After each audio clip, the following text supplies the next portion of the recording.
मंत्रिमंडल विस्तार का एग्जाम, कौन होगा पास, किसे आएगी सप्लीमेंट्री और कौन होगा फेल। पास हुए तो प्रमोशन, सप्लीमेंट्री आई तो आखिरी मौका और फेल हुए तो सीधे मंत्री से विधायक। मध्य प्रदेश की राजनीति में इन दिनों सबसे बड़ा सवाल यही है, क्या मोहन सरकार अब अपने मंत्रियों का रिपोर्ट कार्ड जांचने वाली है? क्या मंत्रिमंडल विस्तार सिर्फ नए चेहरों की एंट्री नहीं बल्कि पुराने मंत्रियों की परीक्षा का रिजल्ट भी है?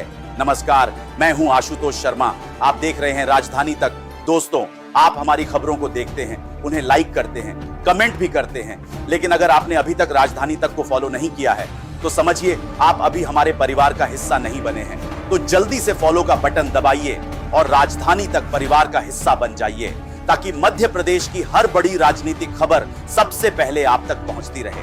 अब बात करते हैं उस एग्जाम की जिसकी चर्चा इन दिनों सत्ता के गलियारों में सबसे ज्यादा हो रही है।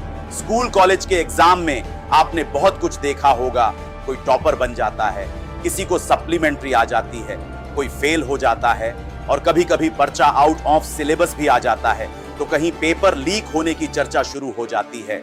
और अब कुछ ऐसा ही माहौल मध्य प्रदेश की राजनीति में दिखाई दे रहा है क्योंकि मंत्रिमंडल विस्तार की चर्चा तेज है और कहा जा रहा है कि अब कई मंत्रियों की असली परीक्षा शुरू हो चुकी है। कौन होगा पास? सबसे पहले बात पास होने वालों की। अगर किसी मंत्री ने अपने विभाग में बेहतर काम किया, योजनाओं को जमीन पर उतारा, जनता और संगठन दोनों को संतुष्ट रखा और मुख्यमंत्री की अपेक्षाओं पर खरा उतरा, तो उसे मिल सकता है बड़ा विभाग। यानी राजनीति की भाषा में कहें तो मंत्री जी का प्रमोशन हो सकता है।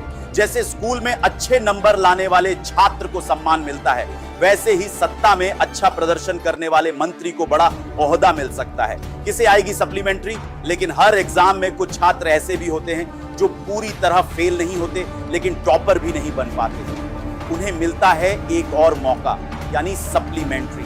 राजनीति में सप्लीमेंट्री का मतलब मंत्री पद तो बच जाएगा लेकिन चेतावनी के साथ, यानी अगली बार प्रदर्शन बेहतर करना होगा वरना अगली परीक्षा ज्यादा कठिन हो सकती है।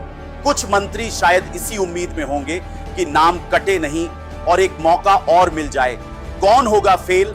लेकिन सबसे ज्यादा चिंता उन लोगों को होगी जिनका रिपोर्ट कार्ड कमजोर माना जा रहा है। अगर कामकाज से सरकार संतुष्ट नहीं हुई, अगर शिकायतें ज्यादा रहीं, अगर जनता और संगठन दोनों नाराज दिखे तो मंत्री पद जा सकता है और फिर मंत्री से सीधे विधायक बनने का सफर तय करना पड़ सकता है।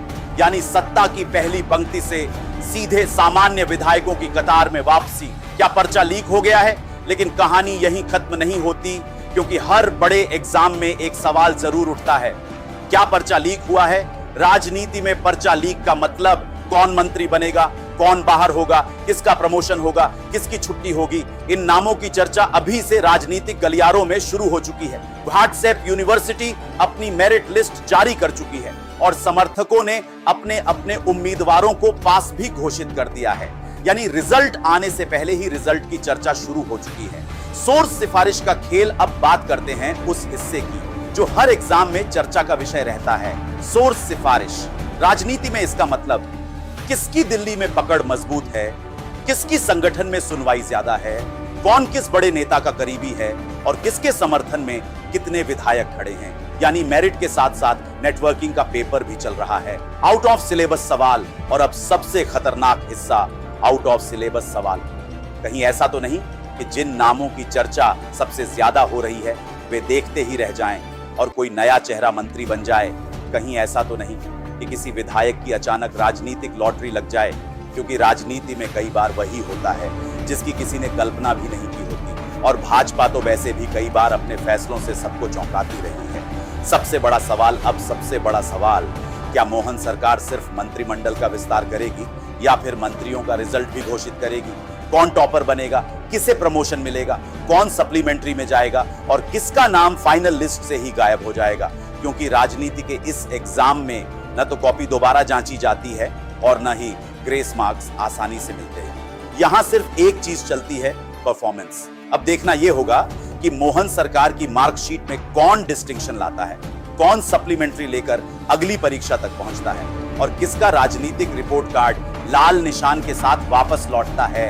फिलहाल मध्य प्रदेश की राजनीति में एक ही एग्जाम की चर्चा है, मंत्रिमंडल विस्तार का एग्जाम। जहां पास हुए तो प्रमोशन, सप्लीमेंट्री आई तो आखिरी मौका और फेल हुए तो सीधे मंत्री से विधायक। आपका क्या मानना है? कौन से मंत्री टॉपर साबित होंगे और किनकी कॉपी जांच के बाद मुश्किलें बढ़ सकती हैं? अपनी राय कमेंट में जरूर बताइए।